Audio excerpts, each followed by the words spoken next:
This is the Kazdoy Closet. I'm Kazdoy. That's my closet full of all the stuff that I love. And today, take a one-man submarine, a puppeteer, $18,000, and what do you get? Well, you get the first production and the first creature feature from legendary filmmaker Roger Corman, and a film that went on to gross over $300,000. Not a bad return for an $18,000 investment. Let's check it out. Today's film is Monster from the Ocean Floor from 1954, a brisk 64 minutes long in beautiful black and white.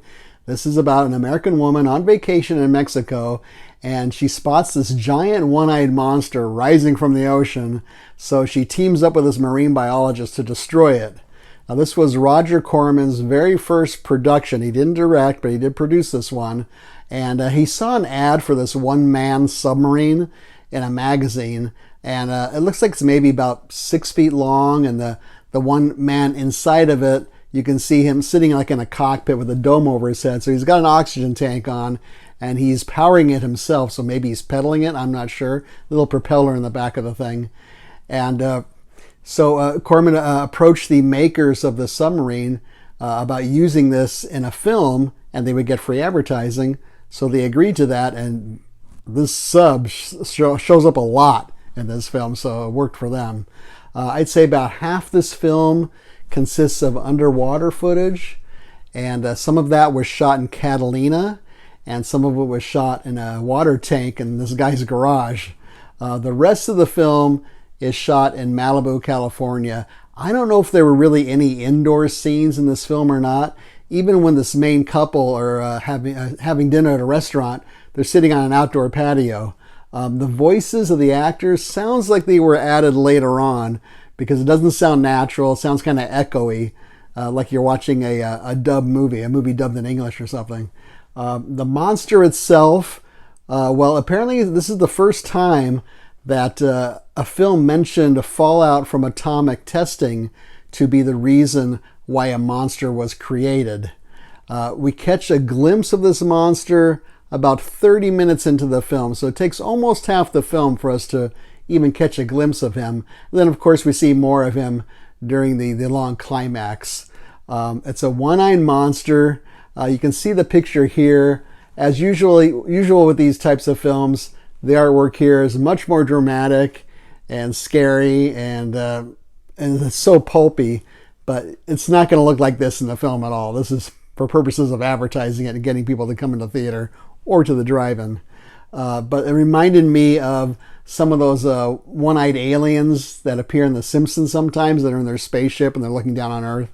It was operated by a puppeteer named Bob Baker, and I'll talk a little bit more about him later on. Now, as is often the case with these low-budget drive-in movie creature features, there's this lame romantic subplot between our two main characters, and even at one point, our marine biologist character whips out his guitar and sings and plays for our female protagonist. And she, by the way, is no typical damsel in distress or the screaming, weepy woman in some of these films who's always twisting her ankle or something. She seems pretty smart in this one, which was nice. But there are several condescending remarks made by the male character, like referring to her pretty little head and things like that. So that would not fly today, of course. Besides Corman, I didn't recognize any of the names in this film except for the director of photography, who was Floyd Crosby. He was musician David Crosby's father, and he has many credits. He was the DP for X, The Man with the X-Ray Eyes, and The Terror, both of those Corman films, of course. He directed director of photography for Night Tide, the film with Dennis Hopper, and High Noon. But my rating for Monster from the Ocean Floor, I'm going to give this one 2 octopi out of 5. Octopi because at one scene there's this big octopus that kind of frightens the female protagonist. You know, it's a drive-in movie.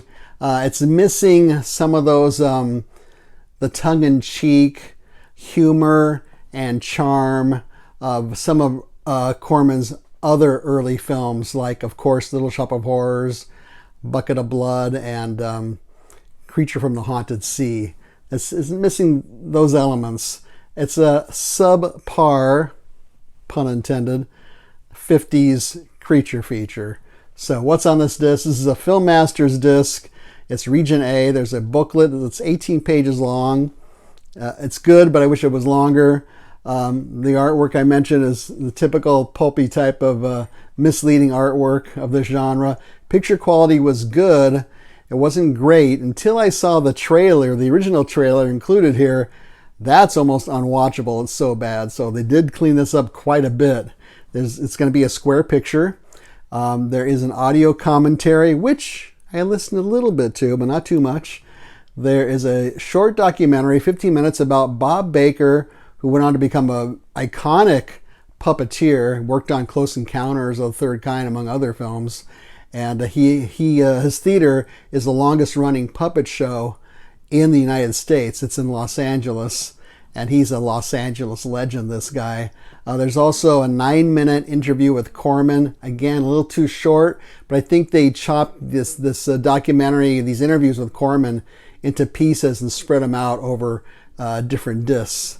And the thing I like about these Film Masters discs, one of the many things I like, is they put captions on everything. There's even captions on the commentary track. So if you like to watch stuff with the captions on like I do, that's great. So it's on the extras, all the extras, everything. So it's a really nice touch. Where can you see Monster from the Ocean Floor? It's on Amazon Prime. It's on Tubi. I don't know what the picture quality is like there at all. I did want to show you this book about Roger Corman called Crab Monsters, Teenage Cavemen, and Candy Striped Nurses. Roger Corman, King of the B-Movie. This is basically an oral history of Roger Corman's career, going chronologically and including interviews with people like Martin Scorsese and Francis Ford Coppola and so many other filmmakers, Peter Bogdanovich, that got their start with Corman. It's a hardcover book. The only bad thing about this, and a lot of graphics too in here, the only bad thing about this is it might be hard to find. I think it's out of print because I saw it on Amazon for like $45, and I paid $35 for it. So okay, not too much more. But if you want to know more about him, this would be a good one to get. So feel free to leave a comment or suggestion down below. Leave a thumbs up. Don't leave a thumbs down. Subscribe would be great. Share this with your friends and neighbors. That's free. Also free, as we're on Letterboxd under the Kazdoy Closet. There's a link in the notes down below. We leave brief reviews of things that we don't talk about here. And what's not free is my ebook is available. It is True Tales from the Teacher Trenches. I should know that by now. True Tales from the Teacher Trenches.